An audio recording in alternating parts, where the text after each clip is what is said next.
Hi friends, welcome to Indu's kitchen. இன்றைக்கி நம்ம சேனலில் ரொம்ப டேஸ்டான ரவா லட்டு எப்படி செய்கிறதுன்னு பார்க்கலாம். ரவா லட்டு ரொம்ப டேஸ்ட்டாகவும் பர்ஃபெக்டாகவும் செய்கிறதுக்கான டிப்ஸ் எல்லாமே உள்ளே சொல்லியிருக்கேன். ஸோ வீடியோவை ஸ்கிப் பண்ணாமல் ஃபுல்லாக பாருங்கள். அதுக்கு முன்னாடி நம்ம சேனலை சப்ஸ்கிரைப் பண்ணாதவங்க ப்ளீஸ் சப்ஸ்கிரைப் பண்ணிக்கோங்க. கூடவே பெல் ஐக்கானையும் கிளிக் பண்ணிவிட்டு ஆளுங்கிற பட்டனையும் கிளிக் பண்ணிக்கோங்க. ஃபர்ஸ்ட் ஒரு பவுலில் 1 கப் அளவு ரவை எடுத்துக்கலாம். நீங்கள் எந்த கப்பில் ரவை எடுக்கிறீங்களோ அதே கப்பில் எல்லா பொருளையுமே அளந்துக்கோங்க. அப்போது தான் மெஷர்மெண்ட்ஸ் எல்லாமே பர்ஃபெக்டாக இருக்கும். 1 கப் அளவு ரவைக்கு 1/2 கப் அளவு துருவின தேங்காய் சேர்த்துக்கலாம். இந்த மாதிரி ஒரு ஸ்பூன் வச்சு நல்லா மிக்ஸ் பண்ணி விட்டுருங்க. மிக்ஸ் பண்ணதுக்கப்புறமா ஒரு மூடி போட்டு மூடிட்டு ஒரு 2 மணி நேரம் அப்படியே விட்டுடலாம்.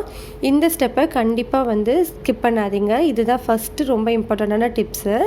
இப்படி நம்ம பண்ணும்போது ரவையும் தேங்காயும் நல்லா மிக்ஸ் ஆகி ஃப்ளேவர் ரொம்ப நல்லாயிருக்கும். 2 மணி நேரத்துக்கு அப்புறமா இந்த மிக்ஸை தனியாக எடுத்து வச்சுக்கலாம். இப்போது ஒரு பேனில் 1/4 கப்புக்கும் கொஞ்சம் கம்மியாக நெய் சேர்த்துக்கலாம். நெய் சூடானதுக்கப்புறமா 2 டீஸ்பூன் அளவு முந்திரி, 2 டீஸ்பூன் அளவு கிஸ்மிஸ் சேர்த்து வறுத்துக்கலாம்.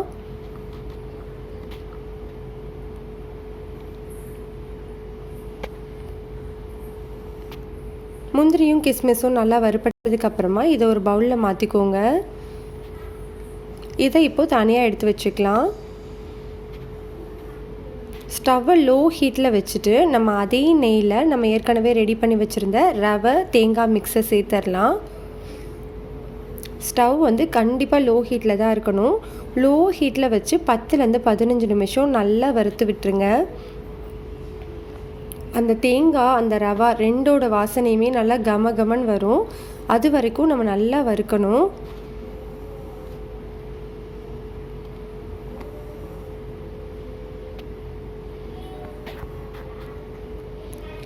பாருங்கள், நம்ம நல்லா இப்போது வறுத்தாச்சு. நம்ம எவ்வளோ நல்லா வறுக்கிறோமோ அவ்வளோக்கு டேஸ்ட் ரொம்ப நல்லாயிருக்கும்.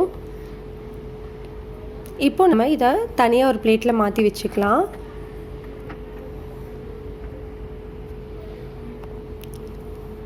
இப்போ நம்ம ஒரு கடாயில் 3/4 கப் அளவு சர்க்கரை எடுத்துக்கலாம். 1/2 கப் அளவு தண்ணி சேர்த்துக்கலாம்.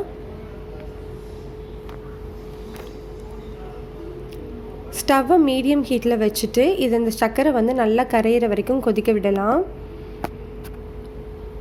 நல்லா கொதித்ததுக்கப்புறமா ஒரு கம்பி பதம் வரணும். பாருங்கள், இந்த மாதிரி ஒரு கம்பி பதம் வந்த உடனேவே நம்ம ஸ்டவ் ஆஃப் பண்ணிடணும். அதுக்கு மேலே 1 நிமிஷம் கூட வைக்கக்கூடாது.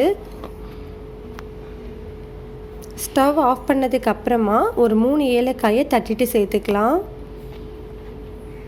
நம்ம ரெடி பண்ணி வச்சுருந்தோம் இல்லையா ரவா தேங்காய் மிக்ஸை, அதையும் இதில் சேர்த்துடலாம்.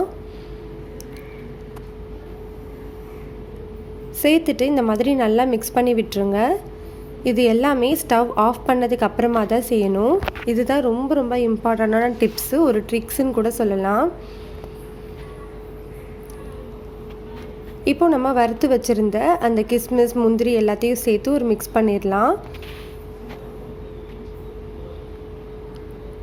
மிக்ஸ் பண்ணதுக்கு அப்புறமா வெதுவெதுப்பான சூடு வர வரைக்கும் வெயிட் பண்ணலாம். கை பொறுக்கிற சூடு வந்ததுக்கப்புறமா இந்த மாதிரி கைகளால் நல்லா மிக்ஸ் பண்ணி விட்டுட்டு உருண்டை பிடிக்க ஆரம்பிச்சிடலாம்.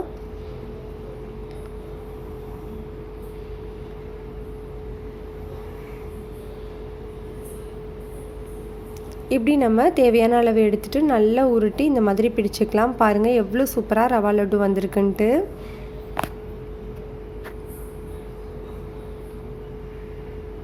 இதே மாதிரி நம்ம எல்லா லட்டையுமே பிடிச்சிக்கலாம். வெதுப்பாக இருக்கும்போதே பிடிச்சிருங்க. கொஞ்சம் ஆறிடுச்சுன்னா நம்மளுக்கு பிடிக்க வராது. அதனால் கை பொறுக்கிற சூடு இருக்கும்போதே நல்லா இந்த மாதிரி லட்டு பிடிச்சிடலாம். அவ்வளோதான், நம்மளுக்கு ரொம்ப டேஸ்டான சூப்பரான ரவா லட்டு பர்ஃபெக்டாக ரெடி ஆகிடுச்சு. இதே மாதிரி நீங்களும் செஞ்சு பாருங்கள், கண்டிப்பாக சூப்பராக இருக்கும். ரெசிபி உங்களுக்கு பிடிச்சிருந்ததுனால் லைக் பண்ணுங்கள், ஷேர் பண்ணுங்கள், கமெண்ட் பண்ணுங்கள். மறக்காமல் நம்ம சேனலை சப்ஸ்கிரைப் பண்ணிக்கோங்க.